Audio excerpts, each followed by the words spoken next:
we told you that there would be consequences to Donald Trump winning the election. Well, it looks like we're about to pay a very, very heavy price. And on an issue that I think a lot of people across the internet agree on, both on the left and the right, and certainly in the middle. It looks like they are going to try to shred net neutrality. Now, I'm going to tell you the guy who's going to do it, and then I'm going to tell you why I think the right and the left agree on this issue.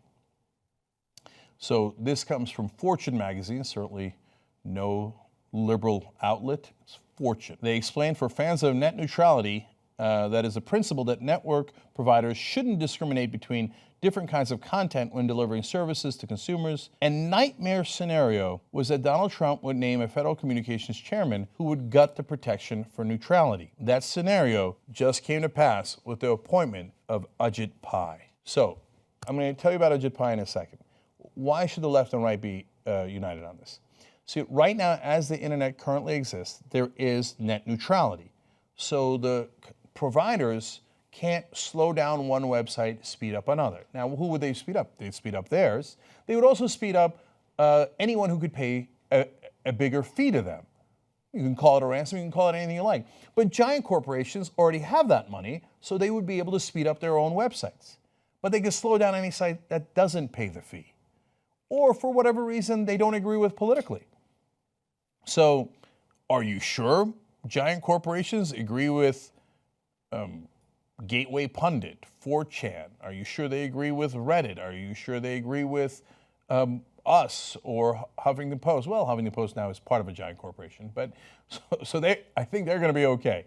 But for everyone who runs independent media or any kind of website on the web, now if they get their way and destroy net neutrality, they get to set the rules. And even if you're a right-winger and you love corporations, I got news for you.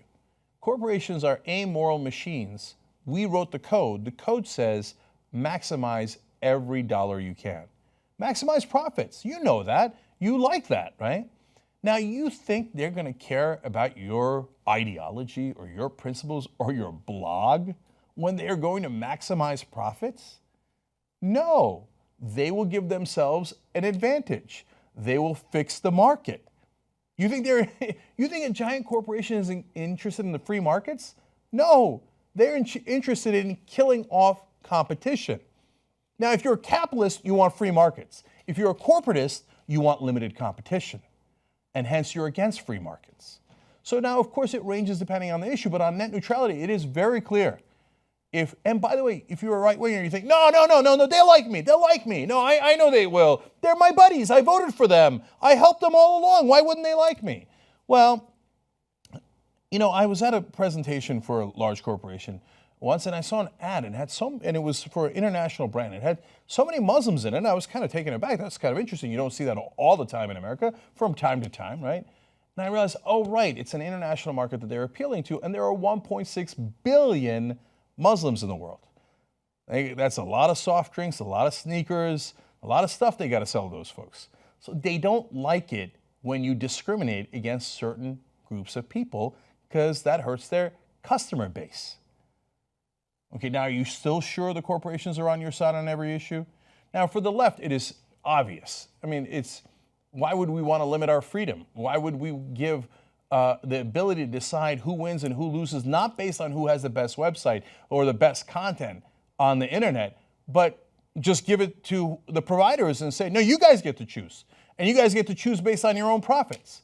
It's totally irrational to leave it in their hands. The internet is not their property. It is for all of us. So why is Ajit Pai such a danger to this? Let's show you who he is, right? That's the gentleman there. It looks like a perfectly fine guy. Well, what's the issue, and why is he, in my opinion, the man who might destroy the internet? Well, let's give you details from Fortune. Pai, who was named to the position of chairman on Monday by the Trump administration, has been a member of the FCC since 2012. Thus, there is plenty of evidence available when it comes to his views on net neutrality, and he doesn't like it at all. In his speech in December, after Trump won the election, Pai said he wanted to take a weed whacker to the FCC's regulations.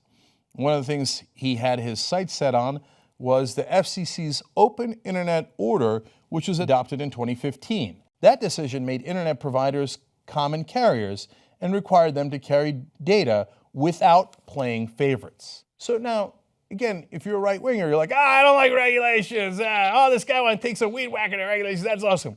Well, that regulation made sure that they couldn't play favorites. So when he takes a weed whacker to it, now they can play favorites. And they can say, I like your blog, I don't like your blog. I want your blog or your, whatever it is that you're putting on the internet, your news site, etc., to pay me a higher fee. No, Netflix could pay the higher fee, but you couldn't pay the higher fee. A sad day for you. Big companies win again. Be careful what you wish for. You just might get it. Pai has also said he hasn't seen any evidence that consumers are disadvantaged by network providers discriminating between different contents or services. Now, the reason you haven't seen evidence of that is because today we have net neutrality. So they are not allowed to do that. But with a straight face, he says, I haven't seen any evidence of it. Now, do you think that maybe a giant corporation might want to maximize their profits and slow down everybody's website until they pay them larger and larger fees? Why would they do that? Well, to maximize profit? No, giant corporations have our best interests in mind. They don't care about profits. They just care about the American people. I see no evidence at all that corporations care about profits or that they would give themselves unfair advantages if we gave them all of the power. I see no evidence of that. Boy, you've got to be awfully slow. Maybe they slowed down his website in his head. That's why he can't see any evidence that a corporation might want to benefit itself. There is an excellent chance that if they get their way, they will destroy the internet as we know it. But by the way, Pai has not seen a corporate idea that he hasn't absolutely loved. Man, he's counting the checks right now for the money he's going to get from corporations once he retires from the FCC. He's going to step down minimum multi-million-dollar contract. It's not that complicated, guys. It's a revolving door. It happens all the time, and he's counting that money as we speak. At least I hope that he's not that shallow and that much of a dullard that he doesn't understand what's going on. He does understand it. He's just greedy and thinks, yummy, yummy, yummy. Now, of course, other things that he's been in favor of that are all pro-corporate. He has spoken in favor of allowing cable and telco mergers, including the proposed Comcast-Time Warner deal in 2014, which would have created a gigantic media conglomerate. Less competition is good for free markets, right? And then Pai voted against forcing digital service providers to beef up privacy protections. No, you wouldn't want any privacy on the internet. That's also a bad idea. Okay, you got to mobilize. And I don't know that it's even possible with a guy like Trump in office. He doesn't care at all about you. And you think, I supported Trump, he's going to back me? Not necessarily, man. Here's what Trump backs, the almighty dollar. So now it is a multinational corporation's dreams come true. They're going to get to run roughshod over the internet. And if you complain about it, even more likely that they'll slow down your website. If you sign up for TYT membership, you'll be saying, thanks a lot, bitch. TYTnetwork.com/join.